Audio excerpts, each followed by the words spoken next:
और अभी कार्यक्रम जारी हुआ है। इस देश का पहला संगठन है जो यूपीएस के खिलाफ तन के खड़ा हो गया है। और मेरी कल राष्ट्रीय कार्यकारिणी की बैठक थी। हमारे पूरे साथियों ने एक मत से यूपीएस के विरोध में अपना समर्थन दिया और इसीलिए कल ही तय हो गया कि इसके खिलाफ हम लोग लड़ेंगे और हम लोग जीतेंगे। कार्यक्रम आ गया है और मैं कहना चाहता हूं, आप हमारे सदस्य हैं नहीं हैं, हमारे संगठन से आप ताल्लुकात रखते हैं या नहीं रखते हैं? ओपीएस से ताल्लुकात रखते हैं तो इस आंदोलन में आप भागीदारी निभाइएगा। अगर आप भागीदारी निभाएंगे एक माहौल क्रिएट होगा। जो लोग आज तारीफ में लगे हैं, 2 दिन बाद, 1 हफ्ते बाद हमने बदलते लोगों को देखा है। पहले भी एनपीएस जब आया था बड़ी तारीफें संगठनों के तमाम नेतृत्वकर्ता करते थे। जब नौजवान खड़ा हो गया, ओपीएस का लहर चलने लगी आंदोलन की, तो लोग फिर अपना अपना चोला बदले और फिर कहें संघर्ष हम करेंगे। आएगा और नौजवानों में इतनी कुव्वत है तो आप कहीं भी हों, किसी भी हों, मुझे नहीं कहता एनपीएस वाले हैं या ओपीएस वाले भी अगर हैं, और मैं तमाम साथियों को जवाब दूंगा कि इस आंदोलन में तमाम ओपीएस धारी है लेकिन फिर भी कहते नहीं आपकी लड़ाई में हम आपके साथ हैं, मैं उनको बिग सैल्यूट करता हूं।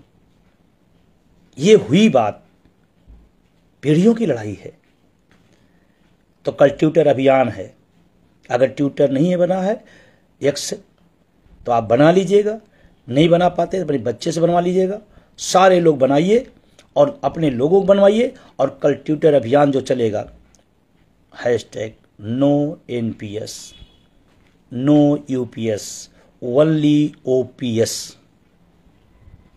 जितनी तेजी से आप इसको बढ़ा पाएंगे उतनी तेजी से सरकार के खाने में बात जाएगी कि हमने तो दिया था गिफ्ट में, लेकिन शायद वो गिफ्ट में डिब्बा अकेले था, बीच में खोखला था और लोग उसको खोल के देख लिए हैं। और इसीलिए इस देश में इतना ऐतिहासिक फैसला कहा जा रहा है, कहीं स्वागत सत्कार, कहीं ढोल मजीरे नहीं, क्योंकि एनपीएस को समझने में बरसों लगे लेकिन यूपीएस को समझने में घंटों लगे, क्योंकि लोग जागरूक थे, पहले से समझ गए कि क्या ढोल में पोल है।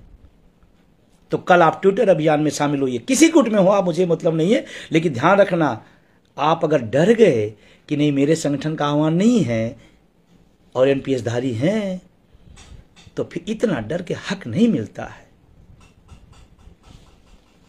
उसके बाद 2 तारीख से 2 सितंबर से 6 सितंबर में पूरे देश में बाह में काली पट्टी बांध करके यूपीएस एनपीएस का विरोध करना है।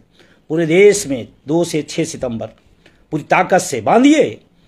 समाज के बीच जाइए, कार्यालय में जाइए, ऑफिस में जाइए, पूछा जाएगा क्यों विरोध में हमारे साथ चीटिंग हुई है। बांधिए आप। और अगर आपको कोई रोके कि अरे आप तो उस संगठन में नहीं हैं, कह रहा संगठन में तो नहीं हो लेकिन ओपीएस सही है। और यही संगठन ने 5-5 राज्यों के अंदर पेंशन बहाल कराया। तो जहां उन लोगों ने भी जो संगठन हमारे साथ नहीं थे बल्कि खिलाफ थे, ओपीएस उनको भी मिला है। तो किसी के संघर्ष से अगर ओपीएस मिल जाएगा तो आपको भी मिल जाएगा। तो इतनी नैतिकता निभाइएगा, डरिएगा नहीं कि मेरा नेतृत्व क्या कह देगा, मेरा संगठन क्या कह देगा। अरे कहीं वो पूछ लिया कि तुमने काली पट्टी क्यों बांध लिया, तो कह देना हम पेंशन विहीन है और हमको दर्द है, हमने बांध लिया है। मैं तो कहता हूं आप भी बांध लो। पूरे देश के अंदर सब विभागों में सभी जगहों पर 2 से 6 सितंबर, फिर 15 सितंबर को राष्ट्रीय कार्यकारिणी की बैठक होगी। आगे के एजेंडे तय किए जा रहे हैं।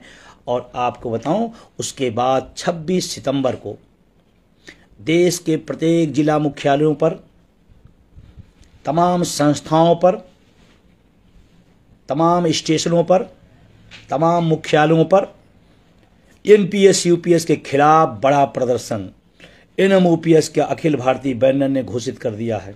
26 सितंबर को अपने अपने जिला मुख्यालयों पर भारी संख्या में पहुंचिए और इस बात का एहसास कराइए कि हम जब एनपीएस लागू थी हम नहीं जान पाए थे, लेकिन यूपीएस लागू है, मैं जान पाया हूं, इसलिए इसके खिलाफ सड़कों पे आया हूं।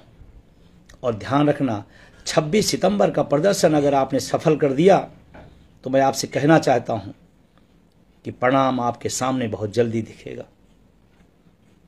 अक्टूबर में एक राष्ट्रीय अधिवेशन तमाम सक्रिय साथियों का पूरे देश के एक कोने से कन्याकुमारी से कश्मीर तक एनएम ओपीएस, और उसी राष्ट्रीय अधिवेशन के बाद नवंबर और दिसंबर में कोई डेट तय करेंगे, फिर दिल्ली की चढ़ाई होगी। पूरे साल भर का एजेंडा तय कर दिया गया। हम शिक्षक, कर्मचारी, अधिकारी हैं, पढ़े लिखे लोग हैं, हम लोकतांत्रिक तरीके से सारा काम करेंगे, लेकिन करेंगे जरूर। हक मारा जाएगा तो बोलेंगे जरूर। और मुझे खुशी है कि संसद में अब आपकी आवाज़ गूंजेगी, गूंजी भी थी। एक एक आदमी में होड़ मची थी आपकी बात कहने के लिए। और आप इंतजार ना करिए कि कोई और आएगा और हमारी लड़ाई लड़ेगा, बल्कि लड़ाई लड़ने बजाय लड़ाई को बेच दिया जाएगा।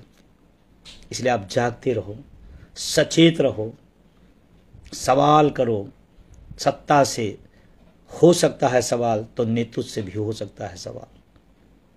आपके अगर मकसद पर नहीं चल रहा तो पूछिए आप, क्या मजबूरी थी, क्या लाचारी थी, क्या था।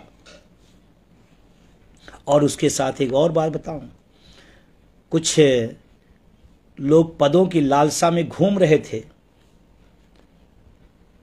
उनसे भी होशियार रहना, उनसे भी होशियार रहना। कुछ लोग उसी तरफदारी में जुटे हुए थे, अचानक पलटा पासा तो फिर अब पलट गए हैं। तो थोड़ा होशियार रहिए, सचेत रहिए, सबसे मैं कह रहा हूं।